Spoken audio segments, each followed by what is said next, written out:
All right, everybody. So today we had to do some pivoting to get everything done.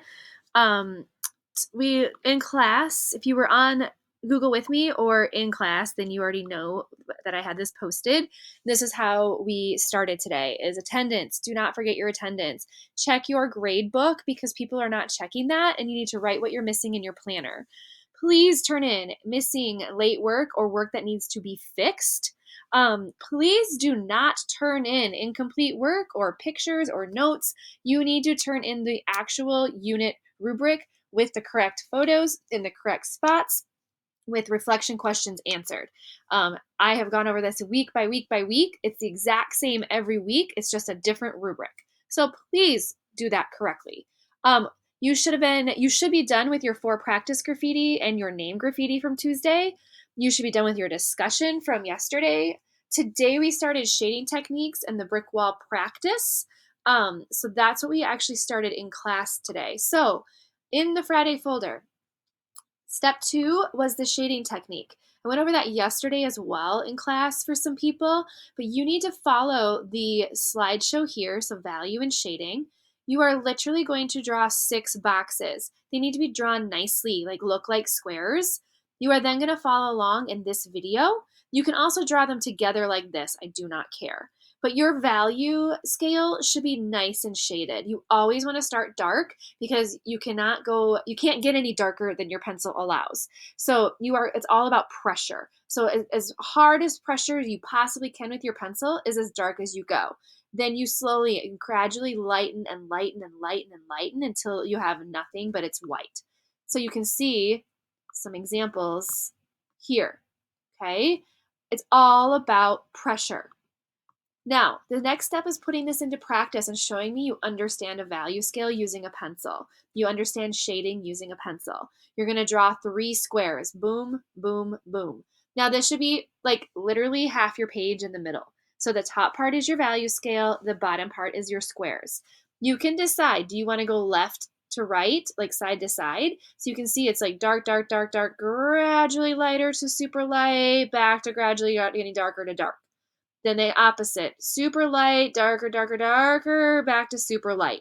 So you can go side by side, you can go top to bottom, but it's literally every other one. I shouldn't see any direct pencil lines or shading lines. It's all about that nice, easy pressure. Okay, that's what you need to do there. Here are some student examples. This is the 3rd assignment for your out of 5 assignments for this project.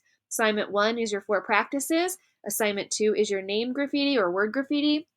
Assignment 3 is this. Assignment 4 we talked about today as well. And people got started on practicing to draw their brick wall. That's the whole point of this next project is we are doing a graffiti brick wall breakout drawing. You can see right here are some examples of the final project. How this works is you are going to use a new sheet of sketch paper. So this is your 4th assignment in this unit. You are going to follow along in this video. Half of your paper is done using a ruler. The other half is freehand. This video will show you how to do that.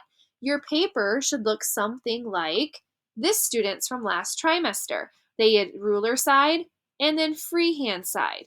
That is what you're going to be doing is practicing your brick wall. This is what your rubric looks like this week. 1, 2, 3, 4, 5, and reflection questions. That's how it gets turned in. That is what I will be grading.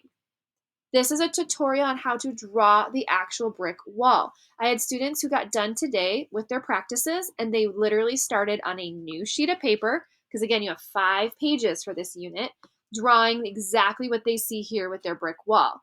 This is due on Tuesday of next week. The whole point of this project, it's twofold. You're gonna have a brick wall and then you're gonna have an element that you add. You can see on the very front slide of this, there's elements. So there is the Sour Patch Kids and the silly dog with a funny hat. You have choices. I will go over this again on Monday. I went over it in class today. If you were joining me on Google or in class, we talked about you can do collage. You can take a photo of your drawn brick wall and put it in IBIS Paint and then digitally add your element. You can add your element by, if you go here into Friday folder, you will see the final project, which also has the rubric attached.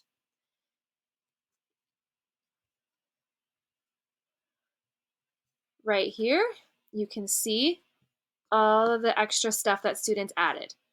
And it's really, really cool. Now, the biggest part of your grade with this is the actual brick wall. This is what takes time, is going in, adding the details, adding the darkness, adding the shading, the broken parts of the wall. How are you going to make your brick wall look the most realistic? That's the biggest part of your grade. Then look at the details here. Then you can see, you could literally add a silhouette. You could literally go in, like I said, do magazines. It's all about the placement. How are you going to have the placement of your embellishment on your brick wall? Where is it going to go? What are you going to use? These are just some examples of past student work. This is due on Tuesday after class. I will go over it more, like I said, in class, but that is what you will be turning in. So again, please make sure that you are following along, you're doing exactly what you're supposed to with the steps, and let me know if you have any questions.